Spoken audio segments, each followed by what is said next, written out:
Hello friends, स्वागत है आपका मेरे channel books world with Priyanka में। आज मैं आपके लिए लेकर आई हूँ मुंशी प्रेमचंद जी की एक लघु कथा बलिदान।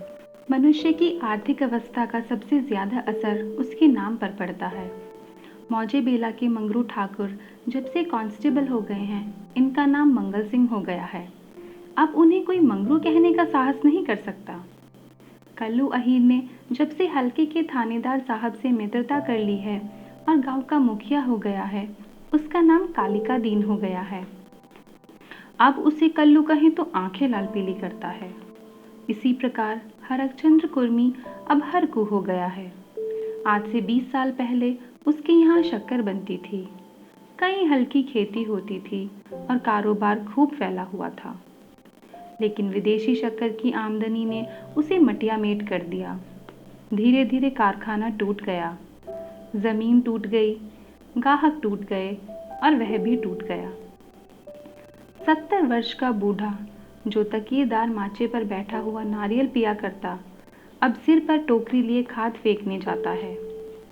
परंतु उसके मुख पर अब भी एक प्रकार की गंभीरता, बातचीत में अब भी एक प्रकार की अकड़, चाल ढाल से अब भी एक प्रकार का स्वाभिमान भरा हुआ है। इस पर काल की गति का प्रभाव नहीं पड़ा। रस्सी जल गई पर बल नहीं टूटा। भले दिन मनुष्य के चरित्र पर सदैव के लिए अपना चिन्ह छोड़ जाते हैं। हरखू के पास अब केवल 5 बीघा जमीन है, केवल 2 बैल हैं, एक ही हल्की खेती होती है। लेकिन पंचायतों में, आपस की कलह में उसकी सम्मति अब भी सम्मान की दृष्टि से देखी जाती है। वह जो बात कहता है बेलाग कहता है और गांव के अनपढ़े उनके सामने मुंह तक नहीं खोल सकते। हरखू ने अपने जीवन में कभी दवा नहीं खाई थी। वह बीमार जरूर पड़ता, कुंवार मास में मलेरिया से कभी न बचता था, लेकिन 10-5 दिन में वह बिना दवा खाए ही चंगा हो जाता था। इस वर्ष कार्तिक में बीमार पड़ा और यह समझकर कि अच्छा तो हो ही जाऊंगा, उसने कुछ परवाह न की। परंतु अब की ज्वर मौत का परवान लेकर चला था। 1 सप्ताह बीता, दूसरा सप्ताह बीता, पूरा महीना बीत गया, पर हरखू चारपाई से ना उठा। अब उसे दवा की जरूरत मालूम हुई। उसका लड़का गिरधारी कभी नीम की सीखें पिलाता, कभी गुर्ज का सत, कभी गूदा पूर्णा की जड़, पर इन औषधियों से कोई फायदा न होता था। हरखू को विश्वास हो गया कि अब संसार से चलने के दिन आ गए। एक दिन मंगल सिंह उसे देखने आए। बेचारा टूटी खाट पर पड़ा राम नाम जप रहा था। मंगल सिंह ने कहा, बाबा, बिना दवा खाए अच्छे ना होंगे, कुनैन क्यों नहीं खाते? हरखू ने उदासीन भाव से कहा, तो लेते आना। दूसरे दिन कालिका दीन ने आकर कहा, बाबा, 2-4 दिन कोई दवा खा लो। अब तुम्हारी जवानी की देह थोड़ी है कि बिना दवा दर्पण के अच्छे हो जाओगे। हरखू ने उसी मंद भाव से कहा, तो लेते आना। लेकिन रोगी को देख आना एक बात है, दवा लाकर देना दूसरी बात।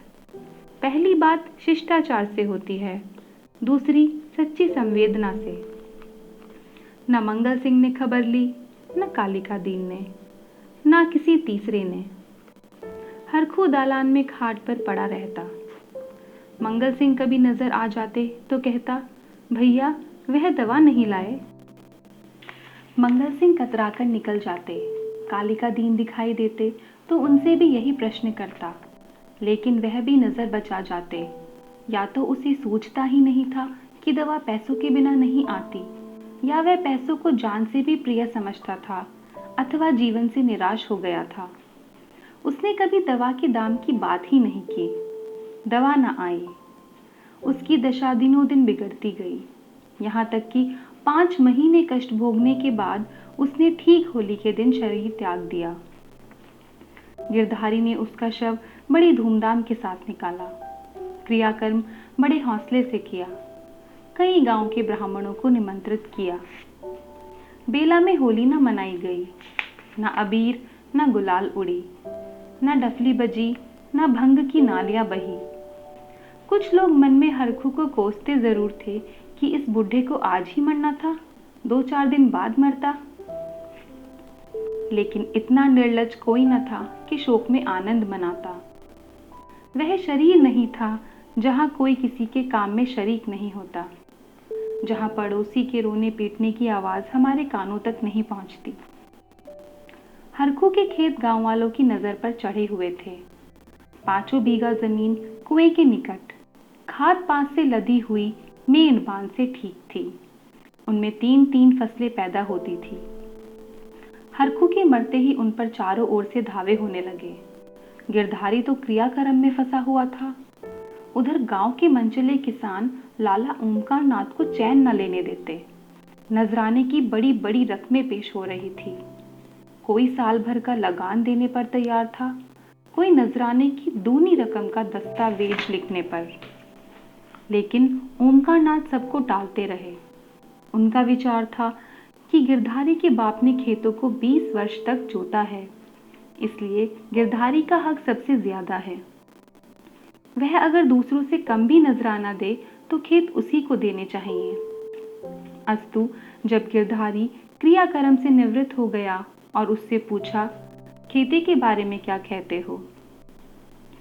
गिरधारी ने रोकर कहा, सरकार, इन्हीं खेतों का तो सहारा है, जोतूंगा नहीं तो क्या करूंगा? ओमकार नाथ, नहीं, जोतो, जरूर जोतो, खेत तुम्हारे हैं, मैं तुमसे छोड़ने को नहीं कहता।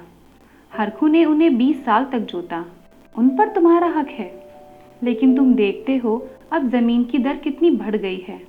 तुम 8 रुपए बीघे पर जोतते थे, मुझे 10 रुपए मिल रहे हैं, और नजराने के 100 अलग। तुम्हारे साथ रियायत करने से लगान वही रखता हूं, पर नजराने के रुपए तुम्हें देने पड़ेंगे। गिरधारी, सरकार, मेरे घर में तो इस समय रोटियों का भी ठिकाना नहीं है, इतने रुपए कहाँ से लाऊंगा? जो कुछ जमा थी दादा के काम में उठ गई। अनाज खलिहान में है, लेकिन दादा के बीमार हो जाने से उपज भी अच्छी नहीं हुई, रुपए कहाँ से लाऊं?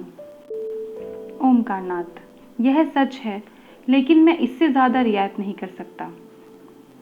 गिरधारी, नहीं सरकार, ऐसा ना कहिए, नहीं तो हम बिना मारे मर जाएंगे। आप बड़े होकर कहते हैं तो मैं बैल बछिया बेचकर 50 रुपया ला सकता हूँ, इससे बेचे की हिम्मत मेरी नहीं पड़ती। ओमकार नाथ चिढ़कर बोले, तुम समझते होंगे कि हम ये रुपए लेकर अपने घर में रख लेते हैं और चैन की बंशी बजाते हैं, लेकिन हमारे ऊपर जो कुछ गुजरती है हम ही जानते हैं। कहीं यह चंदा, कहीं वह चंदा, कहीं यह नज़र, कहीं वह नज़र, कहीं यह इनाम, कहीं वह इनाम, इनके मारे कचूमर निकल जाता है। बड़े दिन में सैकड़ों रुपए डालियों में उड़ जाते हैं। जिसे डाली ना दो वही मुंह फुलाता है। जिन चीज़ों के लिए लड़के तरस कर रह जाते हैं, उन्हें बाहर से मंगवाकर डालियाँ सजाता हूँ। उस पर कभी कानून गो आ गए, कभी तहसीलदार, कभी डिप्टी साहब का लश्कर आ गया। सब मेरे मेहमान होते हैं। अगर ना करूं तो नक्कू बनूं और सबकी आंखों में कांटा बन जाऊं। साल में 1000-1200 मोदी को इसी रसद खुराक के मद में देने पड़ते हैं। यह सब कहाँ से आए? बस यही जी चाहता है कि छोड़कर चला जाऊं। लेकिन हमें परमात्मा ने इसलिए बनाया है कि एक से रुपया सता कर ले और दूसरे को रो रो कर दे। यही हमारा काम है। तुम्हारे साथ इतनी रियायत कर सकता हूँ, मगर तुम इतनी रियायत पर भी खुश नहीं होते तो हरी इच्छा। नजराने में 1 पैसे की भी रियायत ना होगी। अगर 1 हफ्ते के अंदर रुपया दाखिल करोगे तो खेत जोतने पाओगे, नहीं तो नहीं। मैं कोई दूसरा प्रबंध कर लूंगा। गिरधारी उदास और निराश होकर घर आया। 100 रुपए का प्रबंध करना उसके काबू के बाहर था। सोचने लगा, अगर दोनों बैल बेच दूं तो खेत ही लेकर क्या करूंगा? घर बेचूं तो यहाँ लेने वाला ही कौन है? और फिर बाप दादू का नाम डूबता है।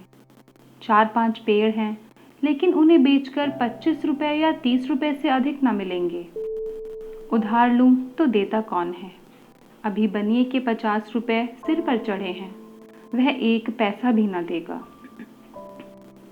घर में गहने भी तो नहीं हैं, नहीं तो उन्हीं को बेचता। ले देकर एक हंसुली बनवाई थी, वह भी बनिए के घर पड़ी हुई है। साल भर हो गया, छुड़ाने की नौबत न आई। गिरधारी और उसकी स्त्री सुभागी दोनों ही इसी चिंता में पड़े रहते, लेकिन कोई उपाय न सोचता था। गिरधारी को खाना पीना अच्छा न लगता, रात को नींद न आती। खेतों के निकलने का ध्यान आते ही उसके हृदय में एक हुक सी उठने लगती। हाय वह भूमि जिसे हमने वर्षों जोता, जिसे खाद से पाटा, जिसमें मेड़े रखी, जिसकी मेड़े बनाई, उसका मज़ा अब दूसरा उठाएगा। वे खेत गिरधारी के जीवन का अंश हो गए थे। उनकी एक एक अंगुल भूमि उसके रक्त में रंगी हुई थी। उनके एक एक परमाणु उसके पसीने से तर हो रहे थे। उनके नाम उसकी जिह्वा पर उसी तरह आते थे जिस तरह अपने तीनों बच्चों के।